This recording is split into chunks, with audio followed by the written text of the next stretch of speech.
There's encouraging news in the fight against autism. The National Institutes of Health have awarded the UCLA Center for Autism a 5-year, $10 million grant to continue their research on the genetic causes of autism and allow them to expand their research to include African Americans.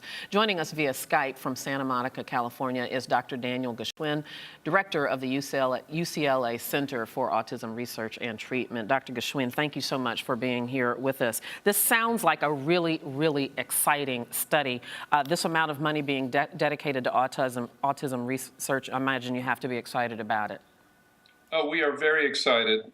This project not only involves UCLA, but a collaborative group of investigators from 6 different institutions all working together. And this kind of cooperation and work is relatively unprecedented.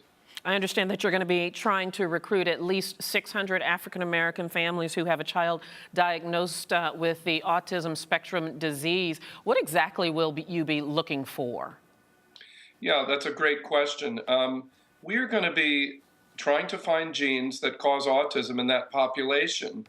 What is so exciting is that in the last 10 years, researchers, including our group, but others around the world, have identified dozens of genes that actually predispose to autism. And so, but most of that has been in European origin populations with European ancestry. And because African Americans are such an important component in the United States, we felt it's critical to begin to study what is a relatively underserved and understudied population, and we've had just a fantastic response. That is exciting. Do you suspect that there will be some difference, or is that exactly what you're going to look for? And also tell me just a little bit about what you already know about the genetic component of autism.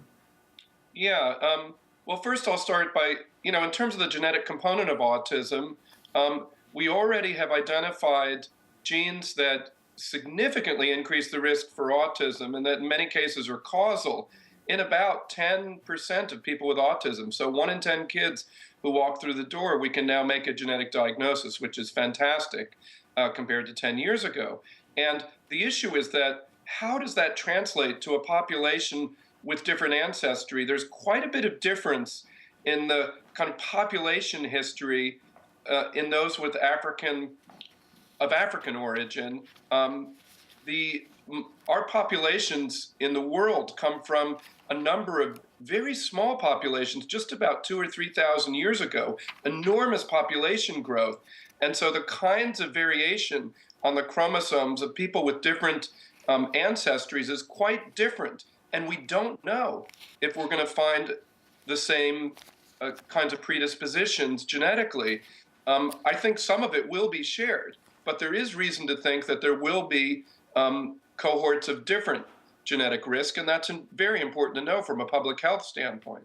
From what I remember from my days in veterinary school, genotype is what the DNA expresses The phenotype is what that gene then expresses. So is the expression of these genes so far, the expression of the disease, different among African Americans?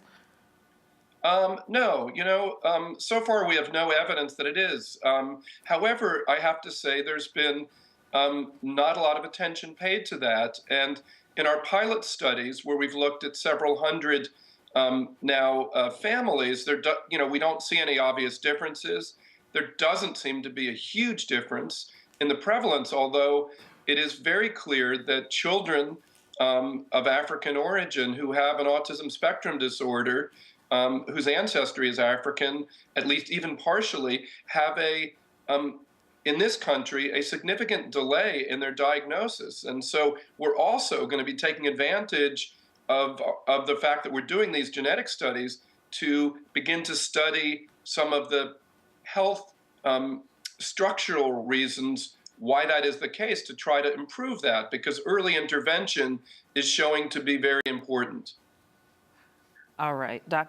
Let me just ask you one other quick question. I wonder, because so many African Americans are mixed race, very few of us come from just African descent. Will that be a challenging complication for you in this study? That's a great question. Not at all, actually. We have one of the folks working on this study has done an enormous amount of work, and one of the innovations from a scientific and genetic standpoint is that we totally realize that almost all of us are of mixed ancestry. And so we're able to look piece by piece at individual chromosomes and identify their ancestry. And that's actually the basis of the study. We're not going to be just putting people into bins. Um, we are going to be finely, in a finely tuned way, looking at the contributions that really come from the African part. There may be Asian parts. There may be, and the Sure. European parts. So we're able to do that now with new technology and new advances in methodology. And so our collaborator at University of Chicago is going to be helping us do that because they've pioneered that work. Very, very exciting stuff. Congratulations on the grant. We wish you all the best, Dr. Daniel Geschwind. Thank you.